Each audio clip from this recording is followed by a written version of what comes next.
It sure is. All right. And there's a few things that I wanted us to cover today.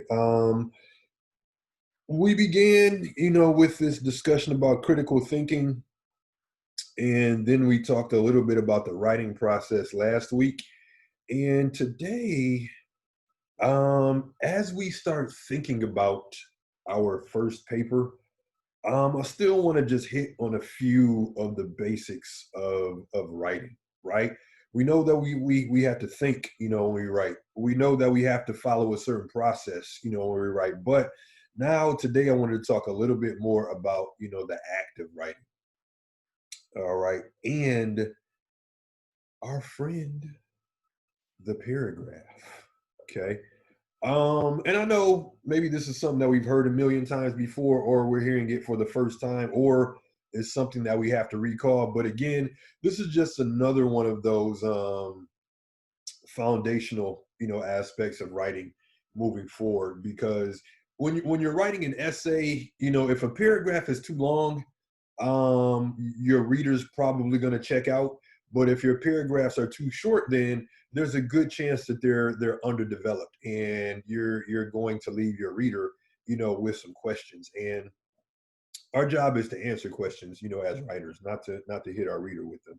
So we'll talk a little bit about paragraphing today, and then I'll give you an assignment that is going to eventually become your first essay, or your first multi-draft essays, if we count the summary responses.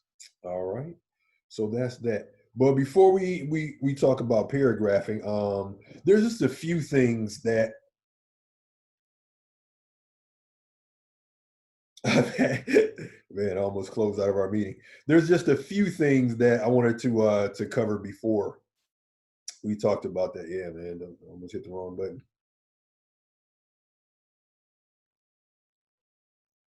There we go. Oh, it wasn't letting me minimize. There we go. All right. So I'm in our D2L page. Oh, you guys can't see because I'm not sharing it.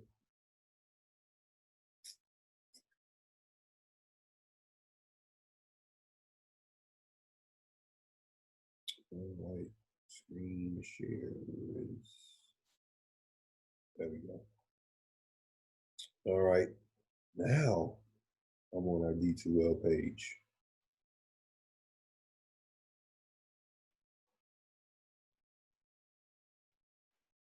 I said now I'm on our D2L. There we go. All right. So the few things that I've added are in this grammar corner and error proofing resources.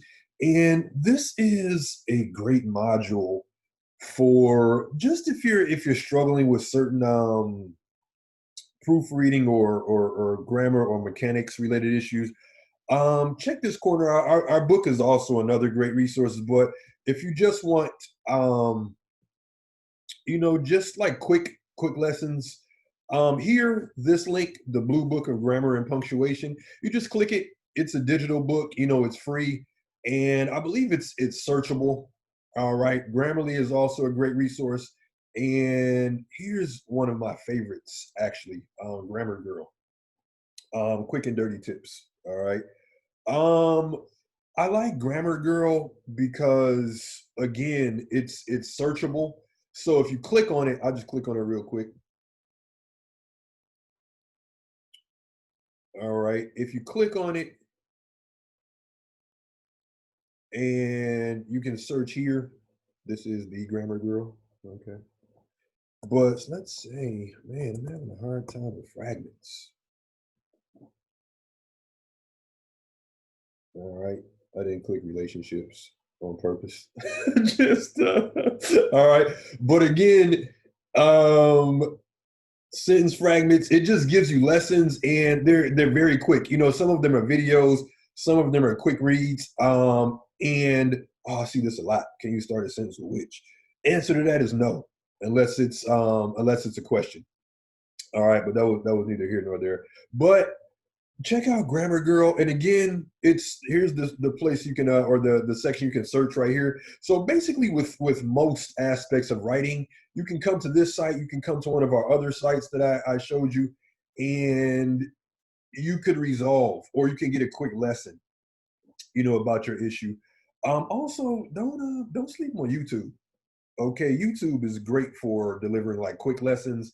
There's a channel I go to a lot. And I posted a few on our D2L, but the author is Sean McLeod, and he just does these quick grammar lessons. All right, Khan Academy is also great for if like looking up things on YouTube.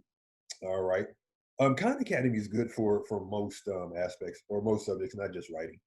All right, so that is in our grammar corner. All right, but I just want to show two quick things before we start talking about paragraphing. Okay, actually, one thing. They're both the same thing. All right, so there's the Blue Book, Grammarly. Okay, these videos, the run-ons, sentence fragments, comma splice, comma rules. These are all Sean McLeod videos. All right, and I would like to look at this one. How to avoid second person point of view. All right, now, points of view. Okay, first person point of view, we hear words like I, me, we, us, our. And usually, first person point of view is avoided in academic writing. That thinking is starting to shift a little bit, but I would just say, unless your instructor gives you the go ahead to use first person point of view. Again, I, me, we, us, our. Did I say my? Unless you get the go ahead from your instructor, assume that you have to avoid first person point of view. And if you're ever unsure about whether or not you can use first person point of view, always ask your instructor. All right, because typically it's like I said, it's avoided in academic writing. All right. And second person point of view is generally always avoided. Okay. Second person point of view, you, your, and you are. Okay. Your and you are. Your and you are. All right. And we traditionally avoid these things because, or we avoid second person point of view because it's been deemed a little bit informal for academic writing. Also, sometimes it just assumes things about your reader. Okay, like if we have a statement like "You should always be respectful when talking to your parents." All right, we can't point our fingers at our audience in that way. We can say children should always be respectful when addressing their parents, but to say you should always be respectful, or you should always do this, or we can't point our finger, or we can't directly address we shouldn't directly address our audience. All right. And sometimes it can be difficult to avoid second person point of view because for most of us, it's our natural way of speaking. You know how it is. No. All right. Yeah. So we frequently say you when speaking. And a lot of times we say you because we may be talking casually, or our audience, there's an understanding of who the you actually refers to. But when we're writing, we can't make that assumption. All right, we can't assume our reader knows what we're talking about. In fact, there's an acronym I use on papers a lot, DARK, dark. It just means don't assume reader knows, meaning like don't assume your reader knows what you know. All right, so bam, here we go. And again, this document is on D2L. All right, and it's just called "How to Avoid Second Person Point of View." Let me let one more person up in here. All right, and the explanation that this handout gives us, the reason that it doesn't belong in formal writing, however, is that you implies that the writer has an intimate connection with the reader. All right. So, don't assume, that you have that connection, to your reader, and address them informally. So the reason I chose this handout is because it gives us um just some words we can use in place of the second person point of view. And here's the thing. sometimes, like I said, it's difficult because it's our natural way of speaking for a lot of us. And then it's sometimes we just get conditioned to, put this in our writing. And if we aren't mindful of it, or if we don't catch it, then, we can easily just put it because, it's just what comes naturally sometimes. All right. So here we go. All right. You in a research paper implies the audience is being addressed or is sympathetic to the author. Okay. Again, no assumptions. No assumptions in writing. All right. So here are just some strategies where you can replace you with people, person, anyone, and things like that. All right, or words like that. We can replace you with one. Replacing you with one, it works, but sometimes it can sound a little bit awkward. A good example of replacing you with one could just say, you should always wear your seatbelt in a car. And you can say, one should always wear their seatbelt in a car. But and like here, sometimes when we say you, we're referring to a specific group.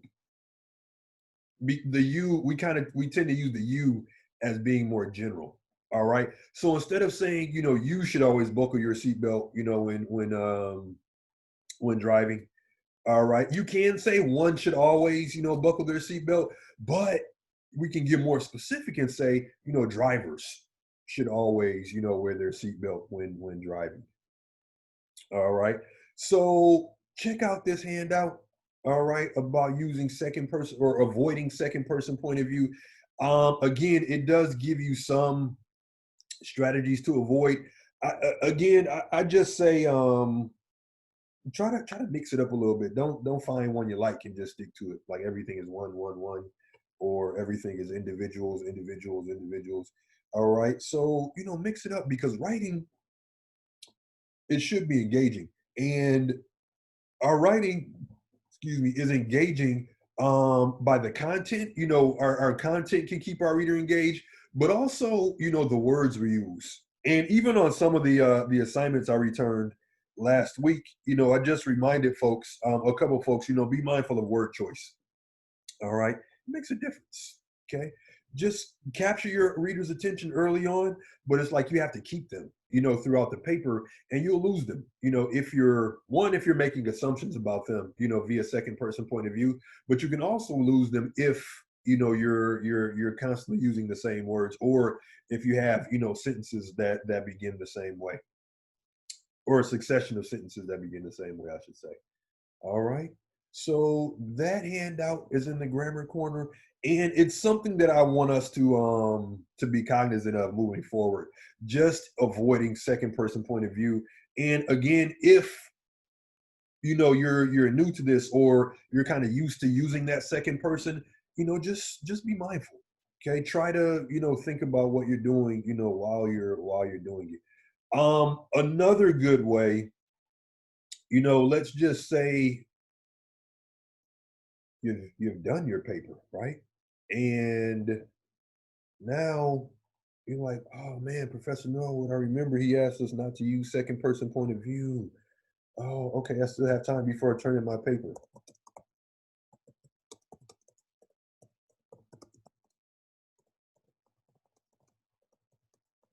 Okay. You should be careful when crossing the street. Look both ways. Okay. People don't do that these days anymore. Like the kids at the school down the street from me. Okay. Now, let's say you've already done your paper, right? But you're going back and you're proofreading. All right. Um, Let me catch my second person points of view. So you can just go. Oh, you guys are in the way. All right, let me move your. All right, I need to get underneath this thing. Oh, there we go. All right, so you can just go find. Okay, and then you can just type in you, and it'll find everywhere you use second person point of view. All right, this doesn't count because I'm actually talking to you. this is an assignment. So I do have an abundance of yous here, but I'm actually addressing you all, and then teachers don't have to follow rules anyway. All right. So the find function is also your friend. Find is also great, if you have a tendency to rely, on some of the same words and phrases, or if you find yourself, repeating ideas or repeating words and phrases, like I just said, that find function is really good for that. All right. So that's there. Okay. And there's another one, this one, point of view in academic writing. All right. Again, it's just an explanation of different points of view and more about how to avoid second person point of view. Okay. Who is Chicken Lollipop? Just yes. I don't know. I get it. All right. Who is this man? Okay, somebody has to change their moniker. Hey, Chicken Lollipop. I have a hunch who this is, but can you swap your name out for your righteous name, or the name that you like to be called? That's not Yeah. that's not Chicken Lollipop.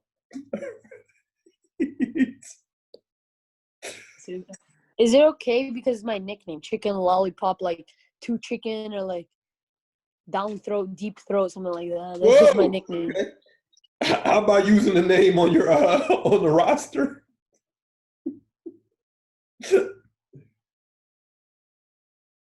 Okay. Is a chicken lollipop a drumstick? Could be. It's a chicken lollipop. Have you never sucked a lollipop? It's not no drumsticks. That's kind of rude. Nah, I need you to put your righteous name up here, because I have to make sure you're still in the class. God damn it. Okay. You're about to be removed. No, I'll change it.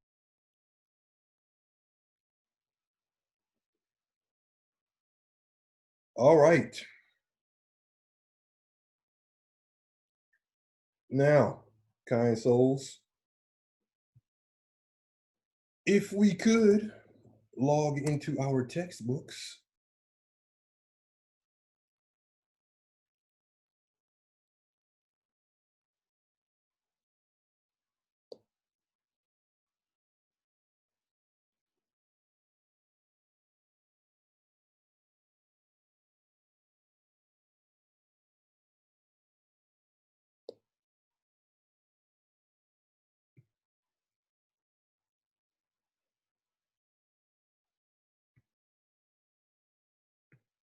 All right. Wait, I want the book.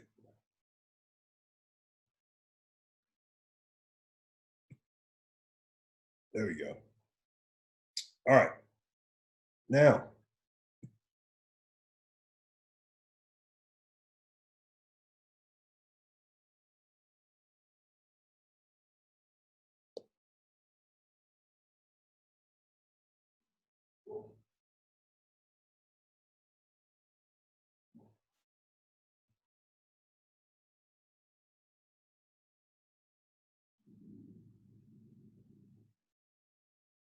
in the chat, or you can just shout it out. How long is a paragraph? What have you heard in the past? Or what do you know? What have you been taught? I've heard that 5 sentences is a paragraph. Okay. Yeah. 5 to 6. Say Rich, 5 sentences. 5 to 8. 3 to 5. Okay. 5, 8, 3 to 5. 5 seems to be the magic number.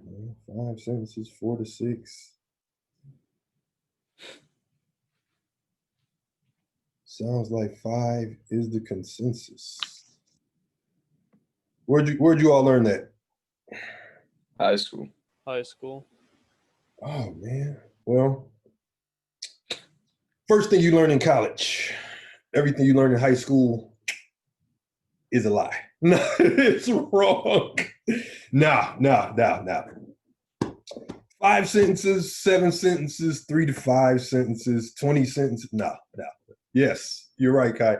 Everything in high school isn't a lie, but it's just that I don't know, man. High school is more about conformity than it's more about compliance than actual learning, or at least in my experience. All right, because I was the type of high school student, to be honest. I early in the semester, I figured out what I needed to do to get a C, and after that, it was cruise control. All right. Right. Well, really the only year that matters is junior year. Senior year, they know you don't care. In your first 2 years, you're just trying to figure it out. All right.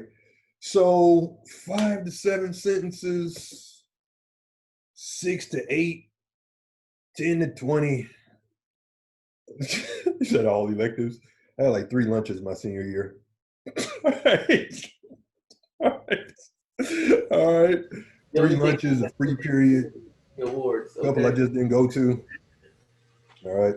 I went to class during football season, but after that, it was Literally. But here's the thing, and I'll get off this topic in a minute or in a second. When I got to college, I met a teacher who I couldn't stand, but he later became my mentor because he would never grade my work, because he would always say, like, you can do better.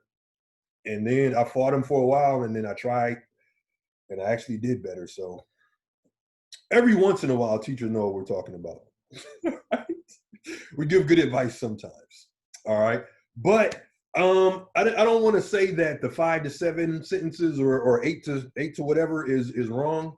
But I just just break the news. How is it, man? I mean, it's okay. Don't start. I would say start thinking of paragraphs in terms of their characteristics instead of a set length. All right. And when I say think of paragraphs in terms of their characteristics, think in terms of unity, coherence, and development. Unity, right? What do you think paragraph unity means? What is, even if you haven't learned anything about this in the past, what does that sound like? Paragraph unity. What do you think? Just put those 2 words together. Yeah, somebody threw out the chat. Okay. Yes, absolutely. A paragraph flowing together as one. All right. And so now, Jasmine and others, what's this one? Okay, because you're moving in the right direction, right? But you say a paragraph flowing together as one. Based on what one? One what? Having similarities, absolutely, having similarities flowing together. What holds this together, though? Thesis. Okay, very good. Your thesis statement tells everybody paragraph what to do. Absolutely. Max, you're right. The main idea of the paragraph. And Jasmine, you're right too, the topic. All right, so if you're writing about a certain topic, only put that in that paragraph. All right, and I know when we speak, I know I do. When we speak, though, sometimes we have a tendency to go off on tangents, or we can get distracted. We don't want to do that to our readers. Meaning, if we're talking about one thing, we only want to talk about that one thing in a paragraph. And really, just to I don't know, say we're arguing that this is person who's fresh out of high school, right? And you learned you went to a high school where you learned personal finance. Anybody? Me. I did. Yeah, a couple people. All right, say not it. Okay, couple people, right? But now say you are arguing that personal finance should be, taught in high school, right? Say nope, it should. Okay, Jasmine, why should it? Give me one reason why it should. And this is for anybody, but Jasmine, you say it should in all caps. So. I mean, honestly, no, it should. I kid you not. So just from personal experience, like when when I graduated back in 2011, I went out to college. I actually went away out to Lansing. It wasn't far, but still, you just find yourself as a student, especially being away from home, like looking for ways to make sure you still have money in your pocket. Because I mean, it made it easy because I applied for a credit card, but me not knowing like, hey, like getting your financials in order, like why even get a credit card when you don't have the responsibilities to take care of it?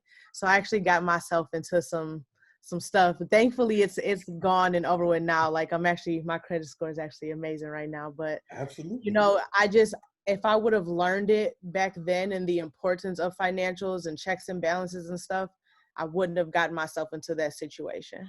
Okay, very good. So if we're putting that paper together about how finance should be taught in high school, one aspect of that would be, the importance of learning about credit, right? So if we were to pursue that could be in one of our body paragraphs, right? So of course, finance should be taught in high school for several reasons. But if we're putting that paper together, we're going to address those reasons in separate paragraphs. So getting ready to buy a house, starting a savings account.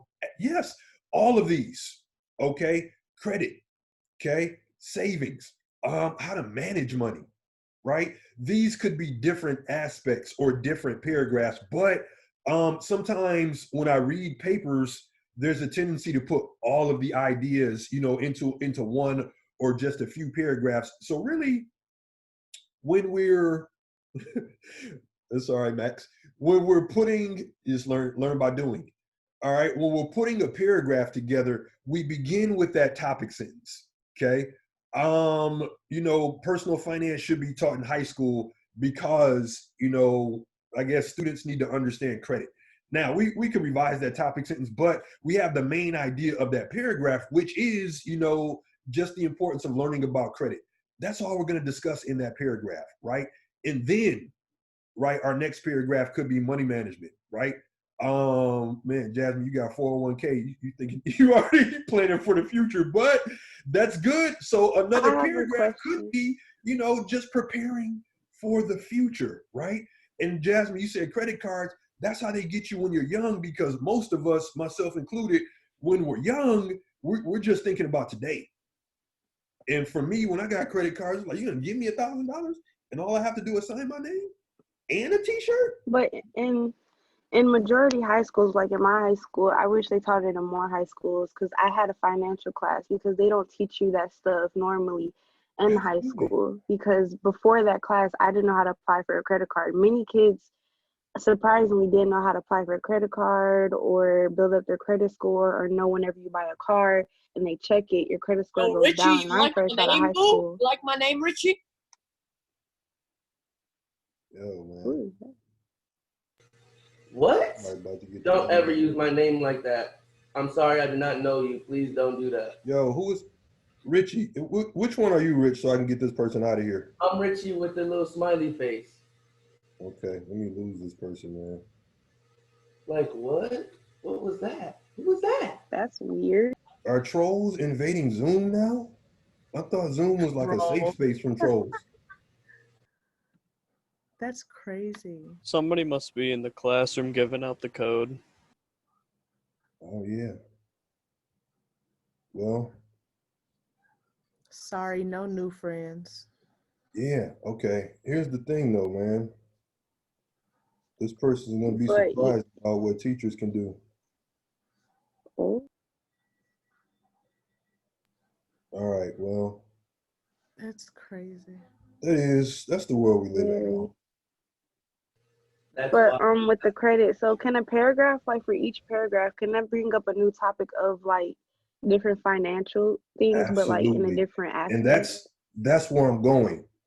And this is just like a mantra you can say. New idea, new paragraph. So after you've talked about, credit, and here's the thing though. There's no law that says you can't have a few paragraphs about credit. Maybe you're really like giving some detail about this. That's fine. You can have a couple paragraphs about it. So that's the thing. Start a new paragraph when you want to start addressing a new topic, or start a new paragraph when you want to just give your reader a moment to pause and reflect.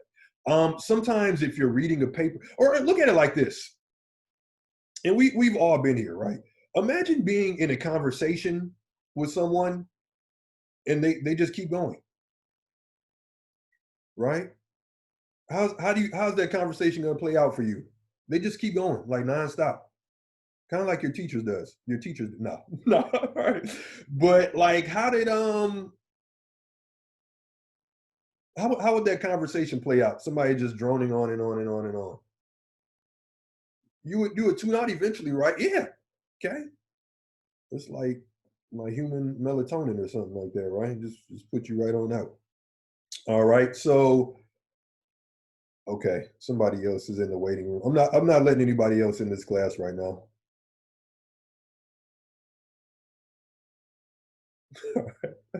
I can't believe that, man.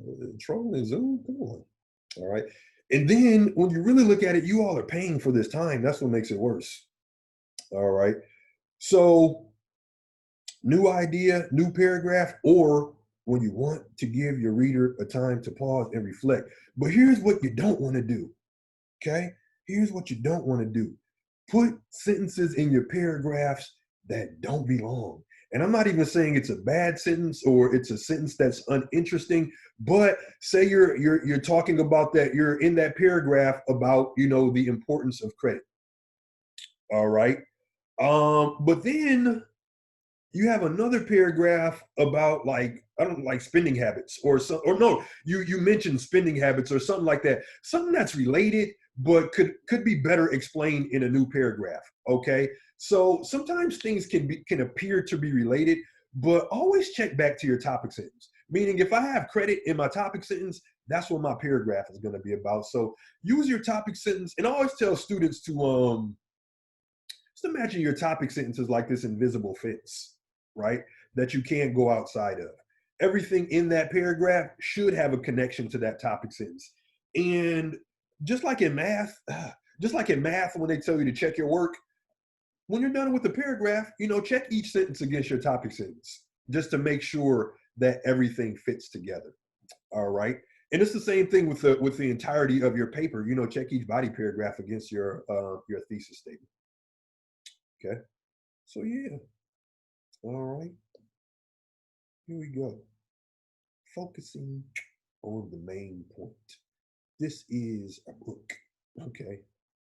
Okay. Our book kind of breaks this down. It may not use the same words, unity, coherence, and development. All right. But it's essentially the same. Focusing on the main point, same as paragraph unity. Okay. Same as paragraph unity. So this paragraph, I'm not going to bore you with the details of it, but the title of the thing is all about one week at the Mall of America. All right. And that's what this paragraph is about, right? All the sentences kind of move, in the same direction, or as Jasmine told us at the beginning of this conversation, unified as one. Okay. That's a good way to put it. Unified as one, because really you're communicating one idea. All right. So try to keep that in mind, as you put your papers together. All right. Now, okay, we know, right? Body paragraphs begin with topic sentences, right? Topic sentences tell us what to do as writers. And then as a reader, your topic sentence tells me what to expect. Okay. In addition to credit, students should also be taught to manage their money for the future. And then Jasmine, this is where you can talk about, 401k and stock options and, things of that nature, right? So, but again, we mentioned, managing our money for the future. So that's what that paragraph is going to be about. Okay. And only that. All right. And only that. All right. But if we look at the example in our book, okay, we can click on it, right? Topic sentence. Okay. Really, I just clicked that out of curiosity. All right. Dialysis is harsh, expensive, and worst of all, temporary, right? So we know what this paragraph is going to be about, right? And I know the temptation would be to respond to that question. Well, what's this paragraph about? Dialysis, right? But isn't it about something more specific than just dialysis? Okay. It's expensive, or excuse me, it's harsh, it's expensive, and worst of all, only temporary. Okay. Very unpleasant. If you know anybody that is receiving dialysis treatments. All right. So now dialysis is harsh, expensive, and worst of all, only temporary, acting as an artificial kidney. Dialysis mechanically filters the blood of the patient. Okay. Harsh. Works well. It works, but not well. Harsh. Again, sticking to that same idea. All right. So we got harsh. We can check that off. All right. Shackled to a machine for the rest of their lives. Okay. Sounds expensive because even with, insurance, treatments can get kind of expensive. All right. And then, only temporary, right? Rest of their lives. So, we hit all the key points, and I'm sure if given a chance to revise, I'm sorry, I was just looking at the title of this thing. Organ sales will save lives. Okay. That's good to know. Okay. So if you ever need some cash, right? Now, nobody's selling kidney because Professor Norwood told you to. And then I had to get my books. All right. But this is right. This paragraph, it's stuck to this topic. Harsh, expensive, worst of all, only temporary. Say books ain't that deep. We all have, you only need one, Roberto. You only need one. You can do just fine. Okay, you can do just fine on one. Especially, what's the universal blood type? O negative. Especially if you have O negative, man, you're in the house. All right, but no, don't sell your body parts. Okay, I mean, if you have a family member that needs one, okay, just give it. Don't sell it to them. And then don't hold it over their head the rest of their lives. Like, remember I gave you that kidney? You're just an ATM at that point. Pretty much, man. Pretty much.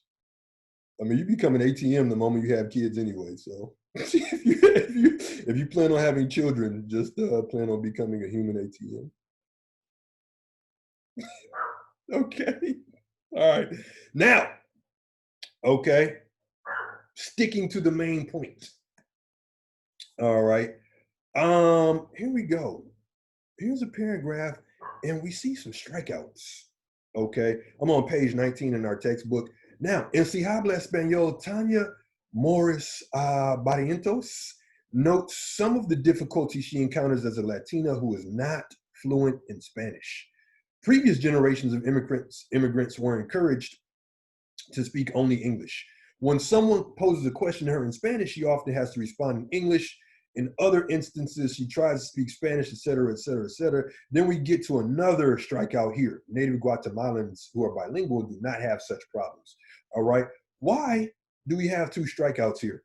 Previous generations and then Native Guatemalans. Put a K. Okay. Man, we're still here talking about body parts. Okay. Nobody sell your body parts, man. Okay. Where did I start? There we go, Jasmine. They have nothing to do with the point. All right. Now, okay. And sometimes you'll get papers back from me with things that have been stricken out, striked out. I don't know. All right. But sometimes you'll get a paper. I use the strikeout function all the time in D2L. And sometimes you will get something from me, that has things that are struck out. Thanks, Max. All right. And that just means that particular sentence didn't belong, or sometimes there'll just be a comment next to it like, perhaps you can move this to a different paragraph. All right. So if something has been taken out of your paper, doesn't mean that it's bad and it should be obliterated from the face of the earth. It just means sometimes it's just an issue of placement. Meaning like, hey, I see you're talking about, previous generations of immigrants, in this paragraph. So Why not move this sentence down there? All right. And again, it kind of goes back to our discussion about revision from last week, where sometimes it is adding new material, sometimes it's cutting new material, but sometimes revision is, just moving material, right? Or, man, copy paste. Copy paste is your friend. Okay. Copy paste is your friend. All right. Strategies for development. We're actually going to come back to that. And I say that because our first essay is a specific type of narrative or a specific type of essay, and some of this would not necessarily apply. All right, but we'll certainly go back to this. Description will certainly apply to what we're about to do. All right. So I want to pause right here for a second.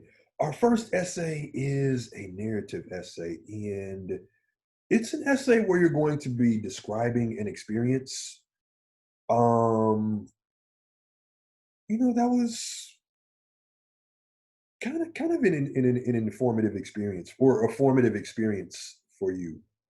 Okay, something that changed your life. And now, when I say something that was life changing for you, don't think that it has to be some major event in your life. Sometimes our day-to-day experiences, provide the best source for writing. And I'm not going to go into the details of the assignment today because I just want you to do the pre-writing. But some of the most successful papers I've read in this assignment, one of them was just about this experience of waiting in line. All right, something that we do every day, especially now, where, a lot of stores we go into, we have to wait in line. But it started off with a discussion about waiting in line, but it really ended up being this meditation on patience. All right. So when I say, write about an experience, don't think it has to be like some, like I said, some major experience you went through. It's really, sometimes with narratives, it's really like what you say and how you tell the story. All right. Comedians are good at that. Just taking these day-to-day things we go through, but telling them in a very interesting way, in a funny way. All right. And I said all that to say descriptive language in writing. In descriptive language, it just means using words that evoke the senses. Okay. So if you're saying it's a hot day outside, that's cool. But if you say it's a sticky day outside, that has more of an impact than just hot. Because hot can mean anything, right? For us in Michigan, right, hot may be 65. Okay, but if you're from Florida, yeah, scorching. There you go, scorching. So Jasmine, when you say scorching, I'm picturing like when I walk, the bottom of my shoes may start to melt, like in my imagination or something like that. So scorching, like you come outside, like, and the first thing you do is cuss because it's so hot. All right. So that's the thing. Use your descriptive language. All right. One of the most memorable things a student wrote in a paper, it was dry heat, humidity, absolutely. And I think that's a good thing to mention too, Jack. When you're saying hot, what kind of hot was it? Was it a dry heat? All right, or was it like a humid day? Okay, and things of that nature, or like one of those days where you just I love dry heat. Yeah, when you take a shower or something, but you still can't stop sweating. All right, or maybe that's just me. I don't know. All right, but the student, they were talking about just having a bad day, and I remember like very vividly. The student got out of the car. It was cold outside, and they stepped into a puddle. Right? But they did a good job of describing like the feeling of wet feet, which is one of my least favorite sensations, like wet socks. Okay. So this, and see, Jasmine, I see you making the face. That's kind of what we want our reader to do, right? We want our reader to see what we saw, right? We want them to feel what we felt. So our readers, we can't, paint pictures for them, literally, but we can use our words, to create pictures. We can use our words to create moods, with our audience. So when we say descriptive language, we're just talking about Um, words that evoke the senses. Absolute. See, coated in a thick layer of sweat. Okay. Just feels gross, right? Just feels gross, man. Jack, I mean, Luke, I get that. I get that, man. Oh, yeah, yeah. And then I went to my family is from the South. So like the further you go down I-75, you just start feeling that. And then when we get there and you step out of the car, it's like buckets of sweat, man. Like it's no need to like I know up here, you know, we like to wear nice clothes and get fresh or whatever, but really no need for that down there because whatever you have on, you're gonna be sweating. You're gonna be sweating immediately. Yes. Okay. All right. So descriptive language, certainly a way to develop your paragraphs in a narrative. But here is something that we have to keep in mind with that. Sometimes a tree is just a tree, meaning you have to decide like what basically you decide what to describe vividly and when is a tree just a tree. Um, what's relevant? Okay, what's relevant to what you're saying, right? And then what's going to help you get from this point to that point.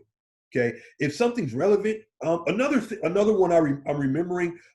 This student was just describing going to the carnival with their family when they were younger, and you know, I'm sure many of us have been to the carnival, or for us, it's the state fair. But this student did a great job of like describing the smells that you encounter, you know, at a carnival. Okay, when I think fairs and carnivals, I off the top, you know, think like pastries, like elephant ears and things like that, because I really just go for the food.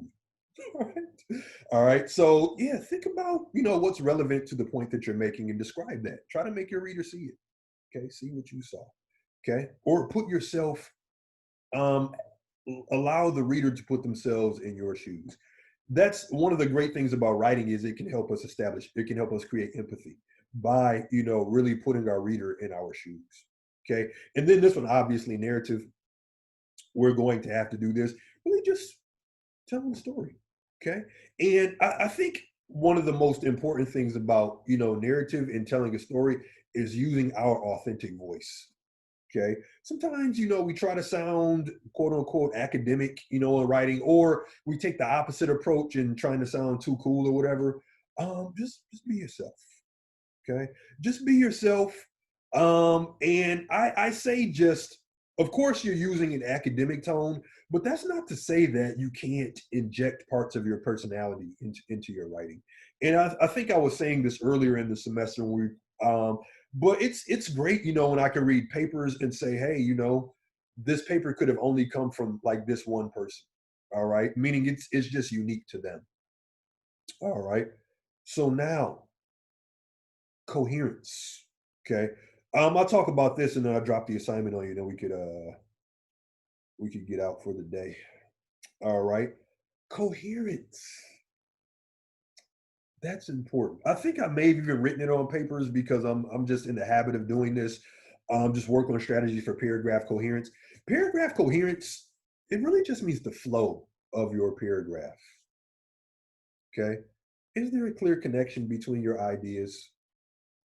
All right. Um, again, flow, it means just that, right? Does my paragraph flow smoothly? Meaning if I'm reading this back to myself, you know, does it sound smooth, right? Do my sentences flow into one another, right? And even on some papers, I'll say, you know, this is, or I'll just use the abbreviation AWK. This means that this is an awkward sounding sentence. And that means that the idea was there, but maybe we can revise how we say it. Okay. And sometimes we achieve coherence through repetition. All right. Just repeating our key idea. Like this one is about blogging. Okay. Blogging was the thing a while ago, but I don't know anymore. Okay. Things change so fast on the internet. Okay. Not that long ago, blogs were one of those annoying buzzwords that you could look at me using second person point of view. That you could safely get away with ignoring. The word blog, it works as a noun and a verb. Now, this is why this works. The word blog, this is what I see in student papers a lot, and I'll say practice strategies for coherence. Not that long ago, blogs are one of those annoying buzzwords that you could easily, or that you could safely get away with ignoring. It works as a noun and a verb. Okay, so sometimes the student won't have the word blog. They'll just start that sentence with "it works as a noun and a verb." Sometimes repeating that idea can help your sentences flow, your paragraphs flow smoother. Okay, let me address this chat thing real quick. Just people still do it. You just absolutely podcast. Yeah, everybody has a podcast these days. Okay, but and here's the thing with your writing. I'm giving you all the genre for your papers, but what you write about is going to be up to you. Okay. It really, I say that because I know, Jasmine, you mentioned like having a topic that people are interested in. I think that can apply to our writing as well. But I think the first person who has to be interested in your work is you. All right, because So the assignment is, oh, sorry. No, I'm go ahead. sorry. So the assignment is pretty much free writing, but choosing a topic that you think majority people are interested in, like interested in reading. Close. Choose something you're interested in writing about. And I think So, that's what's going to make this process, more organic. Because I could come here and say, yeah, we're all going to write about climate change. Nice. Okay. Climate change, an issue I certainly care about. Hopefully, other folks care about it, but I don't want to make anyone write about anything. All right. Now, as we get further along, there's going to be things that I'm going to tell you that you shouldn't write about. Why? Because one, sometimes people pick like the low-hanging fruit or something quote unquote that they think is going to be easy. Or sometimes with writing, getting out of your comfort zone is how you can produce the best your best work. All right, but we'll talk. We'll cross that bridge when we come to it. All right, but everyone's absolutely, and I think there's, especially with podcasts and blogging, I think there's something to address every interest. But when it comes to your writing, pick something you're interested in because one, you have that connection to what you're writing about, and two, when you actually have to start doing research, you're researching something that you actually want to learn about. All right, so don't just choose something because it's low hanging fruit, or you think you're going to be able to find a lot of material about this. Okay, I just want to skip a little bit down to transitions, which is probably going to be the most common way of achieving paragraph coherence. Okay, it's a good transitions. topic. No, go ahead. It's a good topic. Like why children should start school sooner than what the normal age rate would be, because some kids are held back from going to school just because of their birthdays. Would that be a good topic? Absolutely, yes. Okay. Man, what age do you have in mind? Like 3? That's because Uh, that's good. normally like 3 to 4, but sometimes kids have to wait till they're 5 because their Yeah. birthday is past the deadline. Okay, cool. Keep that in mind for when we start, our argument paper. Or you can even do it with the paper after the one we're about to write. That's a great topic. That's a great topic. Okay. Some people say we should go to school year round, even though you kind of do in college, but it's by choice. Okay. I always teach summer term though. For the money. No. It's because I love teaching. Now, all right. Transitions are our friend. And definitely not all year round. Okay. Transitions, well, all year round, but maybe a shorter day. Okay. I don't know. But no, they need to bring co-op back. Like, go to school half the day and get shit. No, I'm cool. Go to school half the day and then get some kind of training, Get a skill. Even if you aren't going to use it, man. Learn to fix stuff. Okay. Now, okay. Keep this page. All right. And even in our grammar corner on D2L, I have another list of transitions, but transitions, like I keep repeating, they're good for helping you go from this idea to that idea. Okay. They help you go from here to there. They connect your ideas. Okay, they connect your ideas. And again, here is a longer list of them. And I'm glad our textbook has a list, because sometimes people will get they'll start using transitions, and then they fall in love with one and they keep using it. They keep using it, they keep using it, they keep using it. Okay.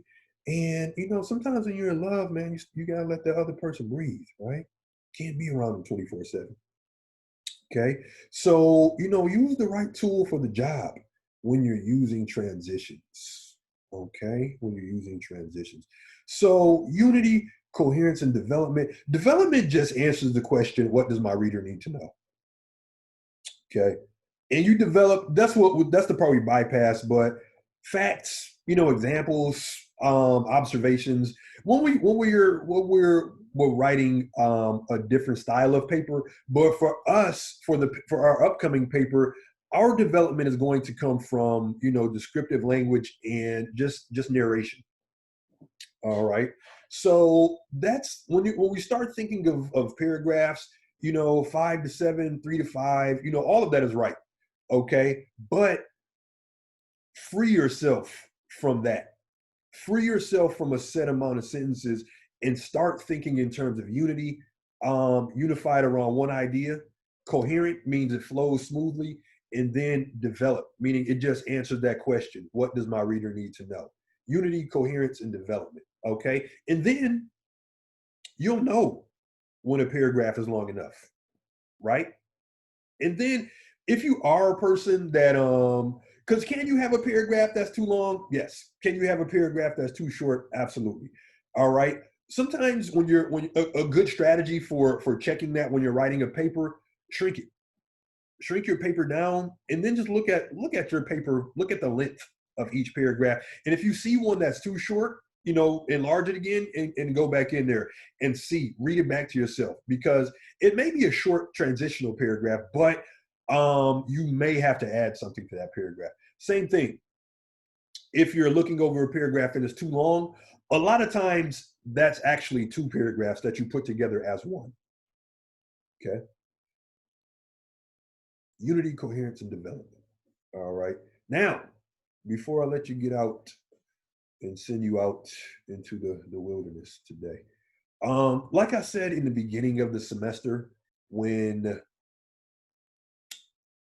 I was talking about our essays, our every essay is going to come with pre-writing. That's our assignment for the upcoming week. Okay. Our pre-writing for our first essay. So if we go in the writing process module, not the writing process module, this paragraphing resources module. All right. Here's a ton of things about paragraphing. Okay. And some of these are very short videos. A couple of them are the Sean McLeod videos I was telling you about. He has one for a lot of things. Okay. UNC Writing Center, a great resource that I use a lot. And then here's just one about transitions. Okay. You use this stuff, folks. Okay. And it becomes like a practice, the more we do it. Okay. And the more we practice something, the more natural it's going to feel. But here's our assignments. Okay. See, weird stuff in the house. All right. Oh, waiting for this to load. I don't know if this has been released to students yet, but there's we're probably still going to be remote in the winter. We just got word. Yeah. So I was kind of looking forward to getting back in the classroom, but safety first, right? Yeah, it works for me. I am kind of get used to not getting dressed in order to teach, but so I know you feel me, Rich. I know you feel me. All right, but no, it's just I do here's the thing. I never realized how much I relied on like my job to get me out of the house. Like, man, I got nowhere to go today. All right. Me too, man. I miss being around people. I miss just interacting. Like the few minutes before class when I can just, because that's really how I get to know my students. just from like the small talk before class. All right, now here's the deal, my good people. Okay, here's the downloadable one right here. All right, so it's on D2. That's the thing, and I can't put names and faces. Like if we were in face to face, I know everybody's name by now. Because I like, calling people. I think I like, calling students by their name. It's just a certain respect level that I have for students. Everybody should be called by their name. Okay. And then here is kind of cheating because like I can see everybody's name. All right. Now, this assignment is in 3 parts. Okay. I'm actually just going to bring it up in Word. If you go down to the bottom, it's just like our old assignments. If you go down to the bottom, you can find the Word version of it. But this assignment is in 3 parts, and it's going to involve some interneting. Made no sense. All right. Oh man, I'm sure all of your teachers are going stir crazy by this point. Okay. All right, here it is. Okay, 3 parts, 10 points each. First part of this assignment, go to this website, thisibelieve.org, and this is what you will find when you get there.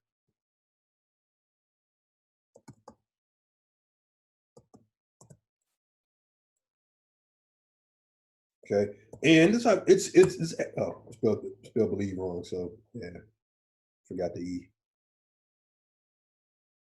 Should just click the link myself.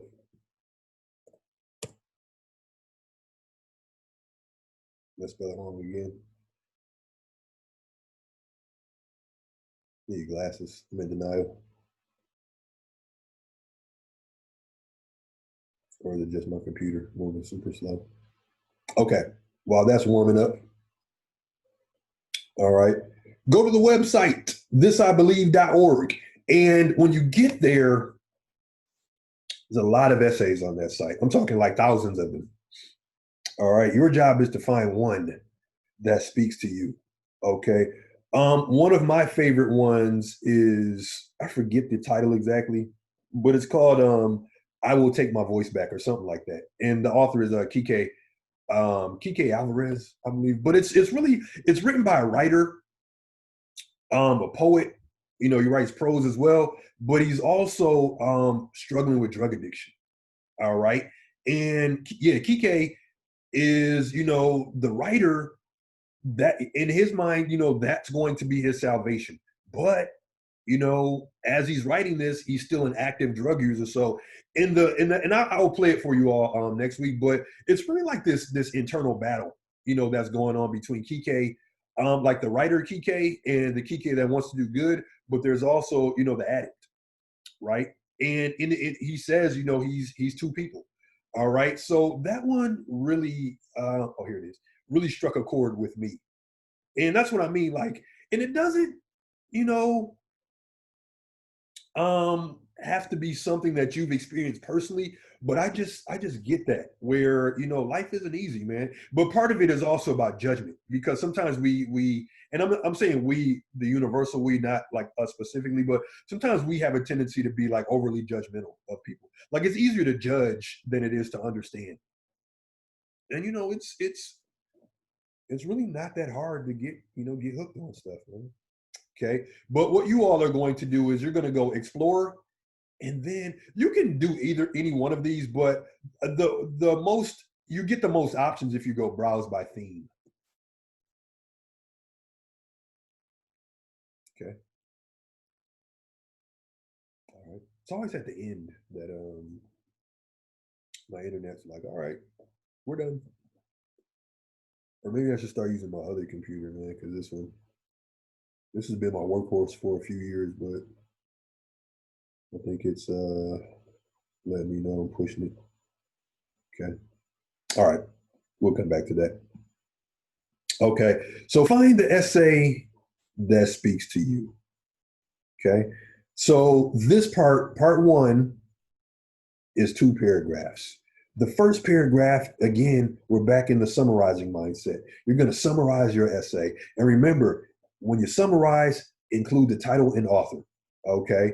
Now, the second paragraph of that. Why did you choose that one? What about this one spoke to you?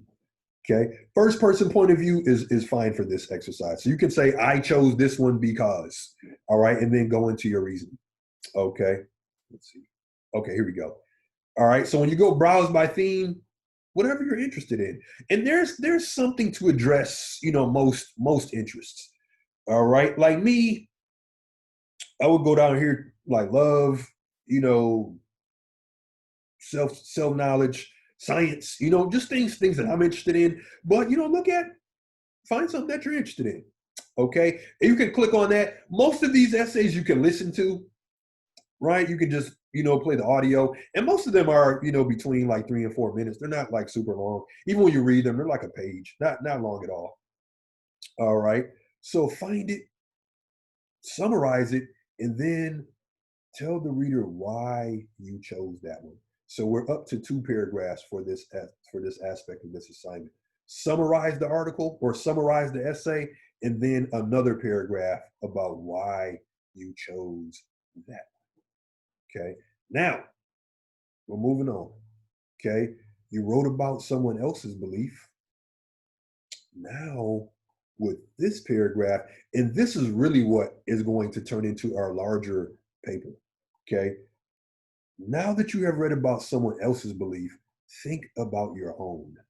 Okay. Spend some time thinking about a principle that guides your life. And we all have beliefs, but think about a core belief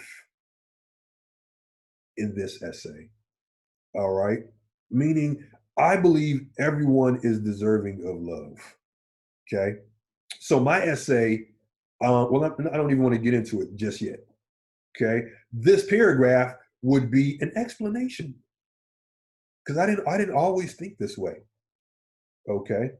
And the explanation, I would give is,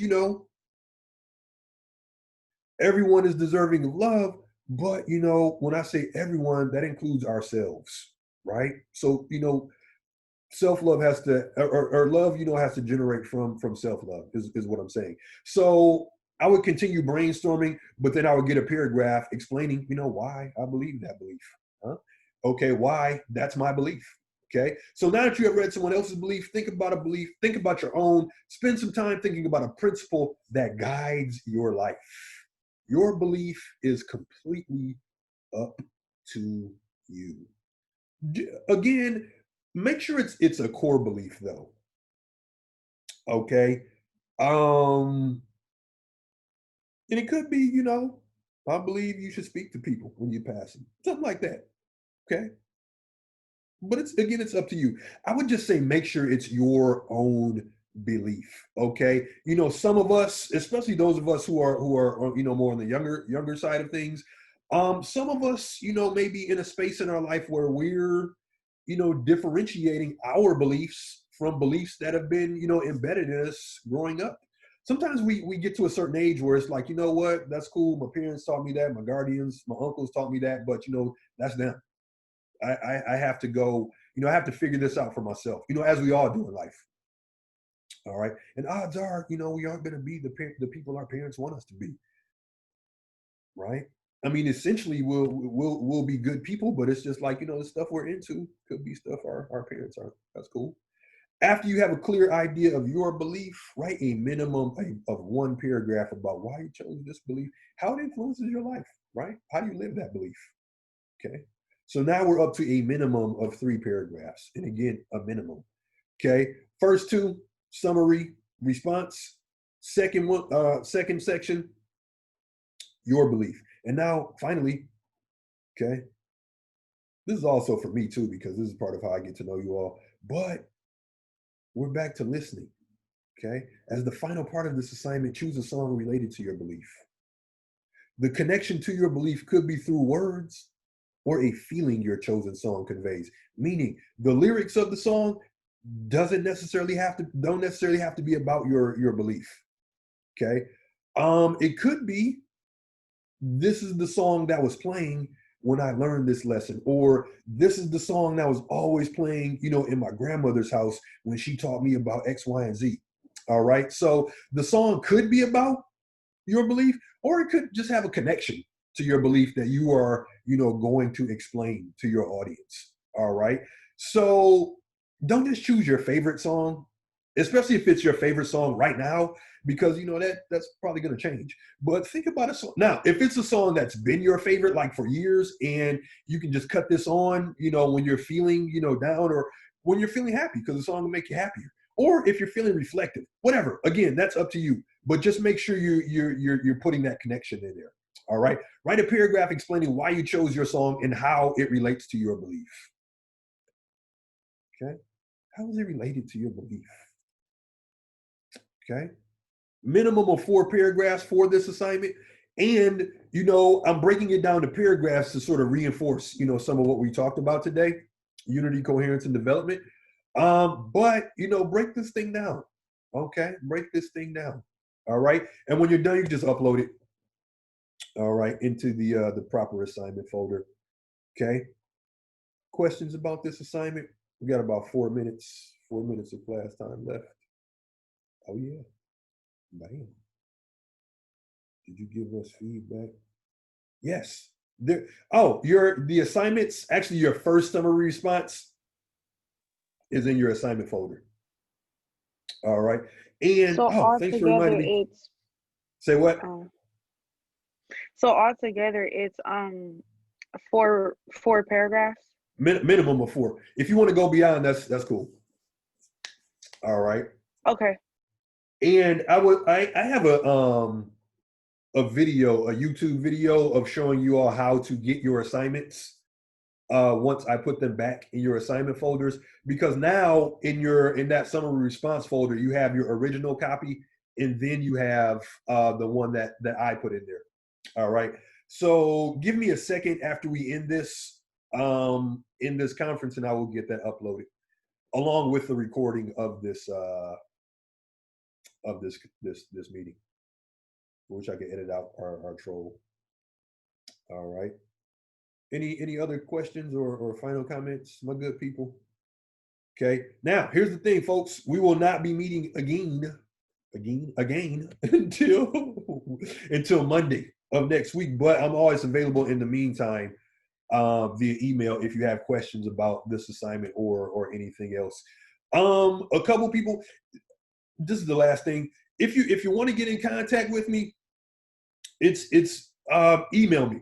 A couple folks said they messaged me on D2L, but admittedly, sometimes I don't always read those messages. If you associate a message with your paper, like if you type it in there, I'll get it. But sometimes people will like message, and it's just like the things I get via email, I can just get right back to you on that. And then my email goes right to my phone. Something I'm thinking about changing. Should our belief be about your personal belief, Naja? Am I saying that right? Probably not. Yes, sorry. I think I had a typo. Sorry. Nah, your belief should be about a belief, that guides your life. Could be a spiritual belief, or it could be, something that's secular. That's what I'm talking about. Okay. Okay. So it When doesn't I have say to. I believe in love, it doesn't necessarily have to be, a spiritual belief. I just believe, human beings, man. We need that. All right. Yeah. So, yeah, choose your belief. Okay. Choose it. Okay. Other questions, final thoughts? Okay. Have a great day, my good people. All right. Take care. Thank you. You too. I will. Yeah, I will. Like 9,000 meetings this afternoon. Okay. Oh, let me stop the recording. All right. Take it easy, folks. You guys can.